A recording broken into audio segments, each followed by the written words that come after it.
Assalamualaikum warahmatullahi wabarakatuh. Kembali lagi bersama saya Hilma Gita.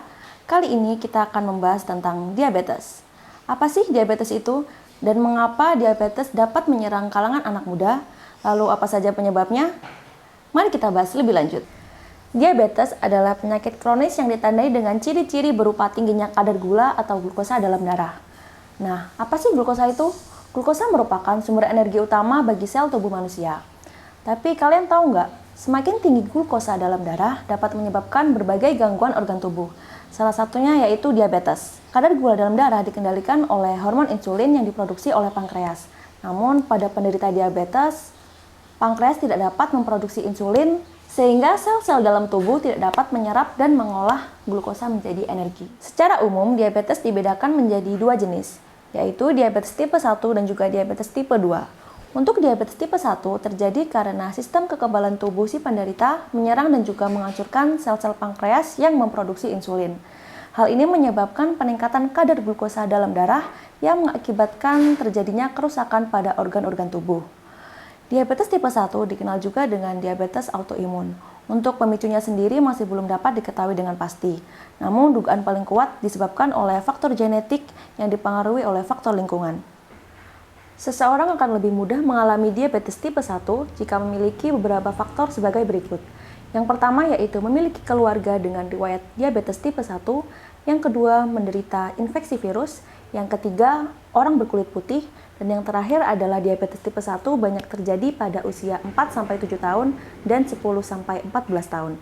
Walaupun diabetes tipe 1 dapat juga muncul pada usia berapapun. Selanjutnya yaitu diabetes tipe 2. Diabetes tipe ini disebabkan oleh kurangnya sensitivitas sel-sel tubuh terhadap insulin, sehingga tubuh tidak dapat mempergunakan insulin dengan baik. Sekitar 90-95% kasus diabetes di dunia menderita diabetes tipe 2 ini. Seseorang akan lebih mudah mengalami kondisi diabetes tipe 2 jika memiliki beberapa faktor sebagai berikut. Yang pertama yaitu kelebihan berat badan atau obesitas, yang kedua memiliki keluarga dengan riwayat diabetes tipe 2, yang ketiga memiliki ras kulit hitam, yang keempat, kurang aktif. Adanya kegiatan dapat membakar glukosa sebagai energi dan membuat sel tubuh menjadi lebih sensitif terhadap insulin. Yang kelima yaitu usia. Yang keenam, menderita tekanan darah tinggi atau hipertensi. Lalu yang terakhir yaitu memiliki kadar kolesterol dan trigliserida abnormal. Seseorang yang memiliki kadar kolesterol baik atau HDL yang rendah dan kadar trigliserida yang tinggi lebih berisiko mengalami diabetes tipe 2. Selain kedua jenis diabetes yang telah disebutkan sebelumnya, terdapat jenis diabetes khusus pada ibu hamil yang dinamakan dengan diabetes gestasional. Diabetes pada kehamilan disebabkan oleh perubahan hormon dan gula darah yang akan kembali normal setelah terjadi persalinan.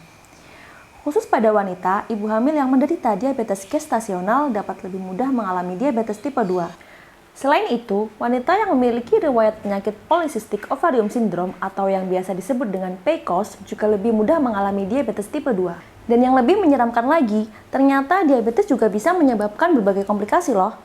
Beberapa penyakit komplikasinya yaitu penyakit jantung, stroke, gagal ginjal kronis, neuropati diabetik, gangguan penglihatan, katarak, depresi, demensia, gangguan pendengaran, dan juga infeksi pada kulit yang sulit sembuh. Diabetes akibat kehamilan dapat menimbulkan komplikasi pada ibu hamil dan bayi.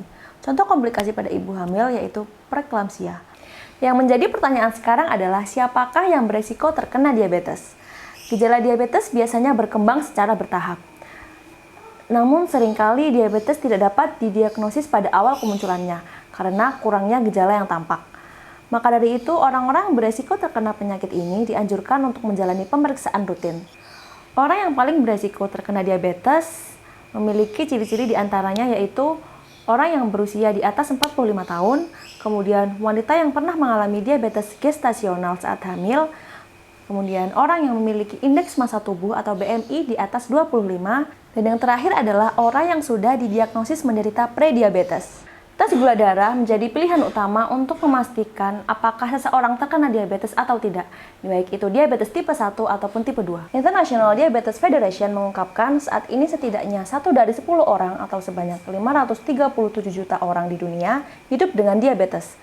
Apabila tidak ada intervensi, angka ini diproyeksikan akan meningkat mencapai 643 juta pada tahun 2030 dan 784 juta pada tahun 2045.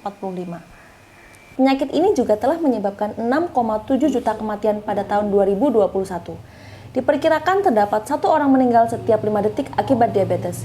Di Indonesia, jumlah penderita diabetes terus meningkat dari 10,7 juta pada tahun 2019 menjadi 19,5 juta pada tahun 2021. Tahun ini, Indonesia menduduki peringkat kelima dengan jumlah penderita diabetes terbanyak di dunia, naik dari peringkat ke-7 tahun lalu. Ternyata fakta kasus diabetes cukup memprihatinkan ya. Lalu, bisakah kita mengetahui gejalanya sejak dini? Gejala diabetes tipe 1 dapat berkembang dengan cepat dalam beberapa minggu atau bahkan beberapa hari saja. Sedangkan pada diabetes tipe 2, banyak penderitanya yang tidak menyadari bahwa mereka terkena diabetes, dikarenakan gejalanya yang cenderung tidak spesifik. Beberapa ciri-ciri diabetes tipe 1 dan tipe 2 meliputi yang pertama yaitu sering merasa haus, yang kedua sering buang air kecil terutama pada malam hari, yang ketiga sering merasa sangat lapar, yang keempat turunnya berat badan tanpa sebab yang jelas, yang kelima berkurangnya massa otot, yang keenam terdapat keton dalam urin. Keton adalah produk sisa dari pemecahan otot dan lemak akibat tubuh tidak dapat menggunakan gula sebagai sumber energi. Selanjutnya yaitu lemas, pandangan kabur, luka yang sulit sembuh, dan juga sering mengalami infeksi misalnya pada gusi, kulit, vagina, atau saluran kemih. Lantas, pengobatan apa sih yang harus dilakukan agar tidak terjadi komplikasi lainnya? Pasien diabetes diharuskan untuk mengatur pola makan dengan memperbanyak konsumsi buah, sayur, protein, dan biji-bijian, serta makanan rendah kalori dan lemak. Bila perlu, pasien diabetes juga dapat mengganti asupan gula dengan pemanis yang lebih aman untuk penderita diabetes. Pasien diabetes dan keluarganya dapat melakukan konsultasi gizi dan pola makan dengan dokter atau dokter gizi untuk mengatur pola makan sehari-hari. Untuk membantu mengubah gula darah menjadi energi dan meningkatkan sensitivitas sel terhadap insulin, pasien diabetes dianjurkan untuk berolahraga secara rutin, minimal 10-30 menit tiap hari. Selain mengontrol kadar glukosa, pasien juga akan diaturkan jadwal untuk menjalani tes HbA1c guna memantau kadar gula darah selama 2-3 bulan terakhir. Disarankan juga untuk mengkonsumsi suplemen atau vitamin guna membantu tubuh memenuhi nutrisinya. Salah satu pemilihan nutrisi yang aman dan sehat secara alami bisa Anda dapatkan dengan menggunakan produk herbal.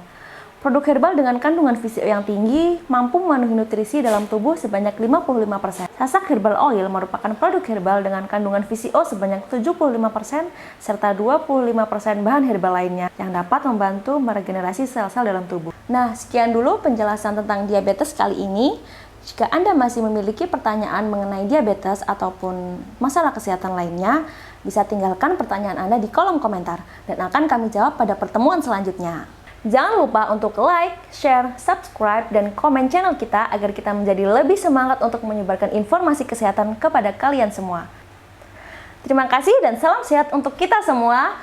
Sampai jumpa di pertemuan selanjutnya. Wassalamualaikum warahmatullahi wabarakatuh. Bye-bye.